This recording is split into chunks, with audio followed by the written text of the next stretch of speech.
Today I'm going to be making a new worm tub. If you are undecided about what style of worm bin to make, I'll be showing you how this bin was made and what alterations I'll be making and minor improvements.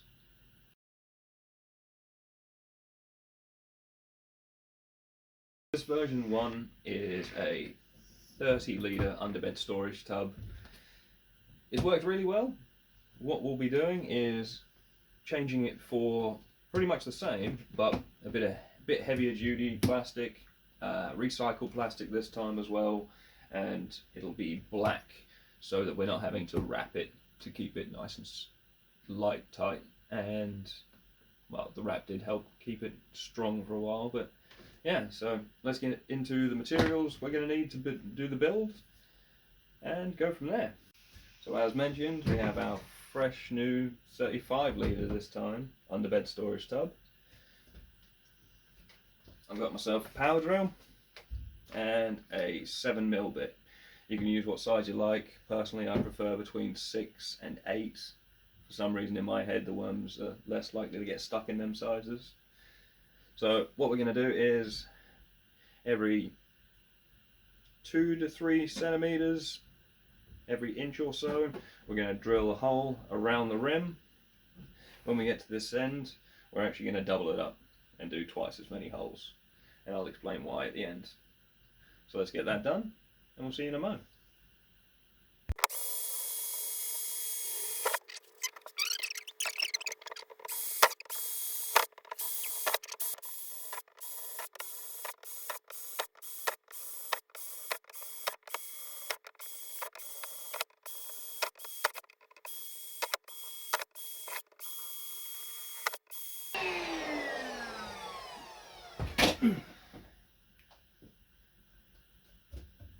Right, and when you're done,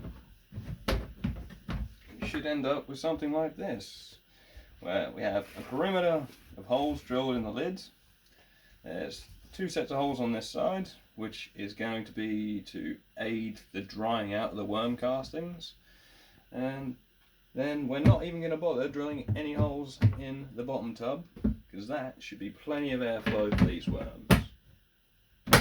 So next up, we're going to show you some worm bedding options and how to get a worm tub set up and started for the first time. Right, so now you've got your worm bin built, we're going to talk about what bedding options you can go with.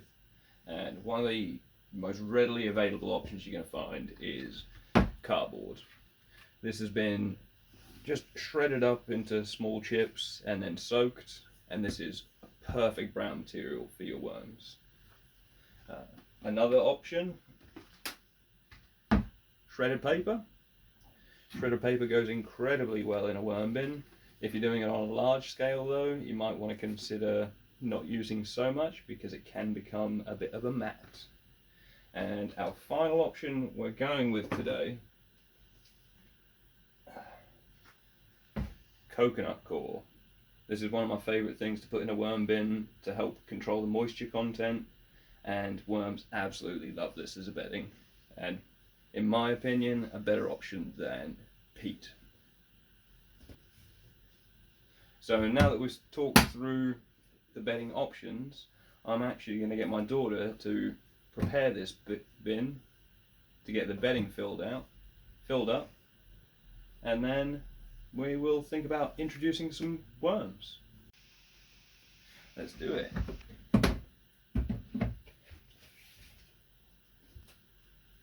So we're going to start this time with the coconut coir because it's actually a lot drier and we want it to soak up some of the moisture from the cardboard.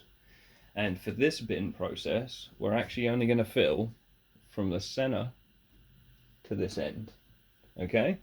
So we're looking just maybe ½ inch, a centimeter deep, 1.5 centimeters. Go for it. You can probably pour most of that straight in.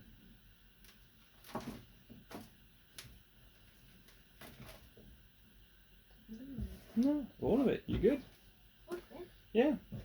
You don't have to be specific. We're just getting a nice amount of brown material in there for the worms.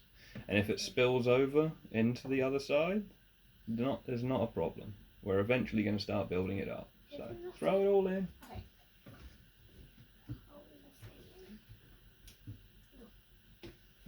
Then next, we're going to throw in all the cardboard. From the same place? Throwing all of it in the same place. You can probably just pour the whole lot straight in there.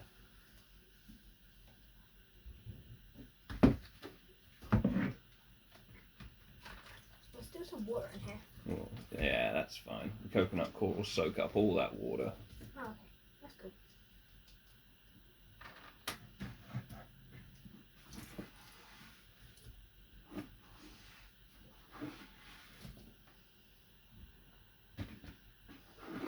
Excellent. It's getting kind of stuck to the bucket. Don't worry, don't have to get all of it. Yeah, I think that's as good as we're going to get. Okay. But nearly empty it though. Finally, we're going to put all the shredded paper in on top as well.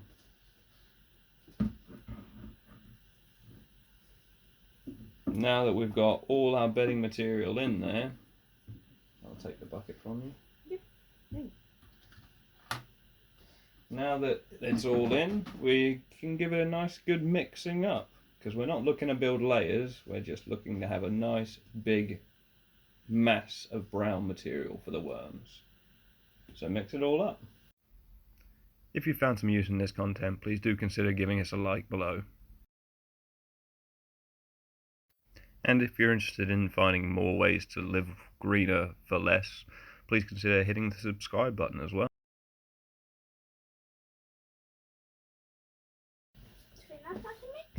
Looks good to me.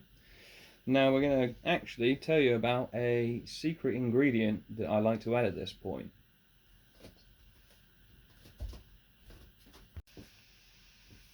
EM1. So I personally believe this is quite important when you're starting a new worm bin. If you're looking for production to start really quickly, because this is just introducing good beneficial microbes that are going to start breaking down this material and making the worms feel absolutely at home. So if you have access to EM1, I really recommend it. If you already have EM1 and you're wondering how to expand EM, I'm going to leave a link in the card up here for a video where we explain expanding EM1. But I'm now going to get the daughter to spray all the brown material we just put in there until we get to what is called filled capacity, which is we're looking for the brown material to be wet, but not so wet that when we squeeze it, water comes out. We just want it nicely, thoroughly moist.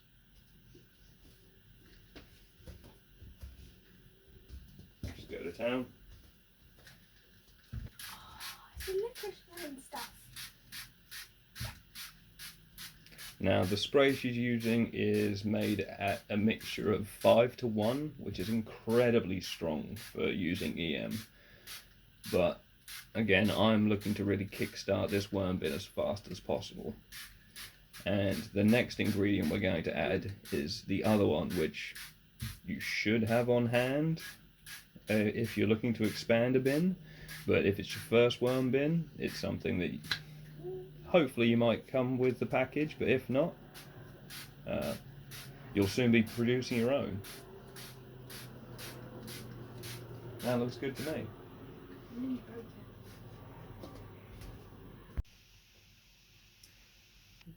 Worm poop. So this is some sifted finished worm castings, which is going to be adding a lot of biology to the browns, and we'll be inoculating it. Just pour it all in. Inoculating all the browns with good bacteria and microbes, which all make the worms comfortable. Now give it a good mix up, again, because we're just trying to inoculate all that stuff, get all of it mixed up so all the bacteria is mixed in thoroughly. And then when you've got it all mixed up, typically if you're not adding all of these extras, it's a good idea to let your worm bin sit for a few days.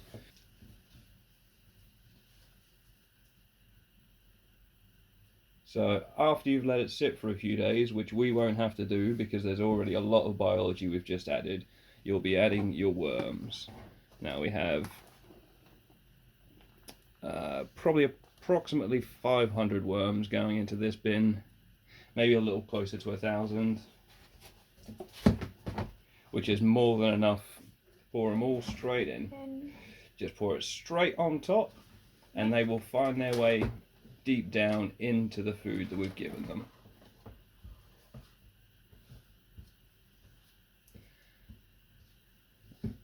Once you've received your worms, they will have been through quite a stressful process of going through transit and the sifting process.